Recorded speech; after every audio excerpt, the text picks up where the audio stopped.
Can't breathe in masks. I don't think it's good for you, to be honest, breathing in masks. I feel like there is just too much carbon dioxide going out of your mouth, pocketing, and then going back into your body.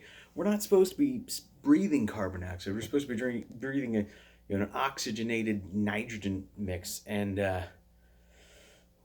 trees, they like carbon dioxide. I do not like this hair, guys. Don't like it.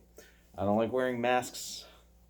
I do think this was incredibly pretty, though, so I wanted to show it to you. I wanted to feature it. I also want to show you my beard. I think it's gotten downright rustic. You had a bandana that I picked up in Tokyo, and I feel like it's a very unique, beautiful look. It's all gonna go away, okay? The hair, I'm not growing it out again. So if you're one of the 8 people that used to watch Antisocial News and thought my hair looked nice, it's not happening again, okay? The bandana thing's not happening. It's not supposed to have happened again. I was supposed to get a haircut. My barber was in the Philippines, okay? On quarantine in the Philippines. Then he flew back to the United States. He lives in a county that was totally shut down by the government there. He had a barbershop, has a barbershop, but it's he's not working at the moment, so he's I'm gonna be giving him some business as soon as I can, though. So this is gonna go away, and so is the beard, and I'm just gonna have to shave it all off. And it sucks because you know how I pay the bills with Uber, and I've been sick recently, and I've been using a dust mask that flattens my beard, and then actually put a not a surgical mask necessarily, but a mask over that adds an extra layer of actual protection, just in case there's something wrong with me. People want to feel safe. They see the mask. They see the flattening mask. Anyway, it's a whole big thing. I won't need to wear the flattening mask. I'll actually be able to breathe if I just wear one mask instead of 2. So I got to go back to work. I got to take care of my family. But I wanted to show my beard and my hair to the world in a series of videos where I'm going to talk about some stuff. Now, I have not gotten too bogged down in this whole COVID thing, despite literally being tested for it, because I was very sick a couple weeks ago, and had all the red flags. My doctor said, call this number, set up the appointment. They go through, you drive up and they yell at you like, keep your window rolled up, keep your window rolled up. And they're just like yelling at you through the window. And at one point, I had to use a digital insurance card. And the lady's like, oh, no, turn it around. I'm like, I'm holding, a digital card up to the window, meaning it's just a picture, and the front is on the top, the back is on the bottom.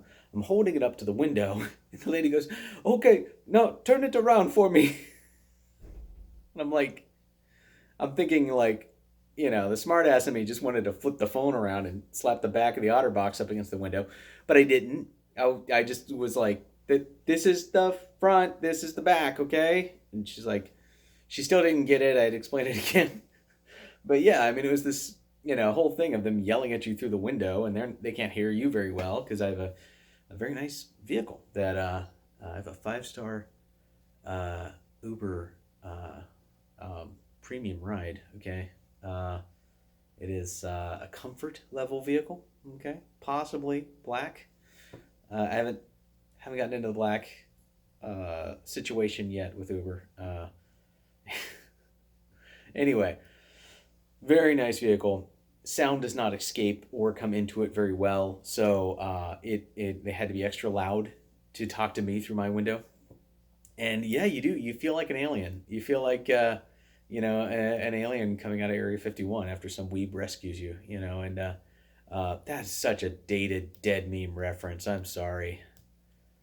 I'm sorry. I will go crawl into dead meme jail for saying that. That was terrible. But you do feel like something out of a sci-fi film, and you've got people in lab coats and masks yelling at you, and then finally at the last station, they'll have you like put your seat back and open your mouth and roll down your window in roughly that order, and then some guy like jams a cotton swab in the back of your throat and like gags you with it, and then they're like, "Okay, bye," and they give the results to your doctor.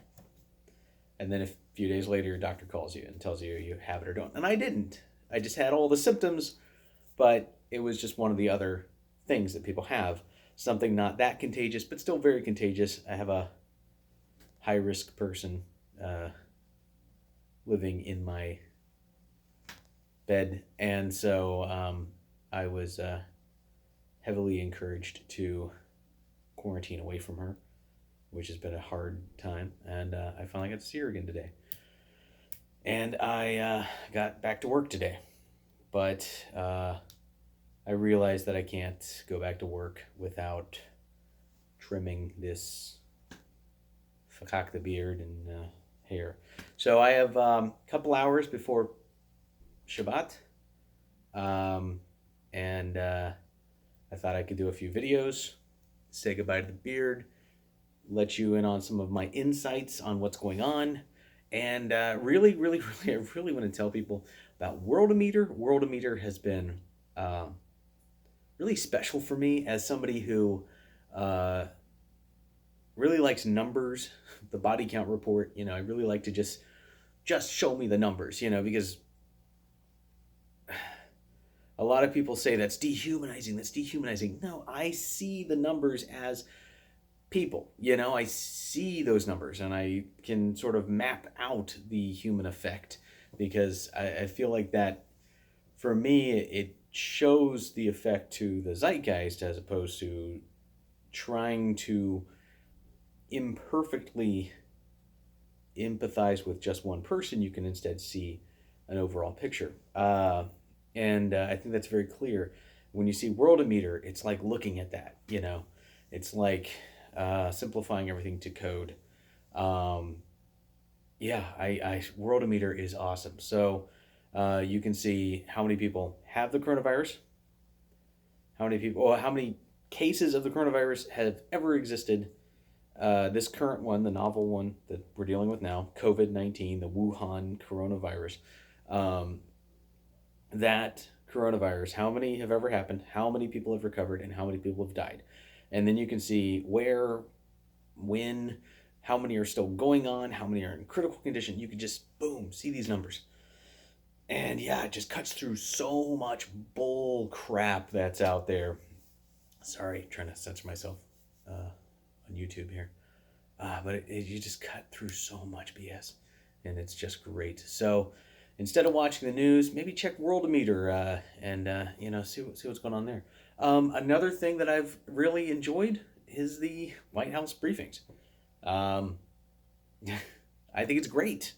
I just love that this dude gets out there with his advisors and he just takes so much shit from the reporters every day. He's like a lightning rod for it. And and he just rolls with the punches and goes on with his day. And he's still optimistic that he can get the economy roaring again. And I really hope he does, because I think it's weird that people don't hope that the economy comes back. You hear idiots talk about it on the news is like, you can't ever want things to get back to normal. How dare you? And it gets to people, and people are like, yeah, like I wanted things to get back to normal, but then I realized that that's like racist against old people or something. So like the president is like practically Hitler. So yeah, we shouldn't ever want things to get back to normal because that's bad. No, that's stupid. Like, wanting things to get back to normal is sane. Sanity. A sane person wants to not have his bed on fire. He wants his bed to not be on fire, and he wants to be able to return to it and sleep. evening. And at the moment, how can we sleep when our beds are burning? This is a, kind of a big issue. And as somebody who works in the transportation field, I need the economy to be back working. I need the airlines to be back working. And if that means these fat, these giant fat cat corporations need a bailout, I don't care. I don't want $1,200 to pay my bills. That won't pay my bills. Now, what will pay my bills is dozens of thousands of dollars a year. I'm not going to say exactly how much I make, but it's multiple dozens of thousands of dollars every year. And I make that from the airline industry. But what I'm sort of dressed like a stewardess here with my ascot. But no, how do I, an Uber driver who likes fruity bandanas, make money off of the airlines? Well, very simply. I'm going to explain that next video. Next video, I explain that. I've hit a good number here, 11 minutes in. Next video, I explain how I, an Uber driver, benefit from the airlines. All right. Cheers.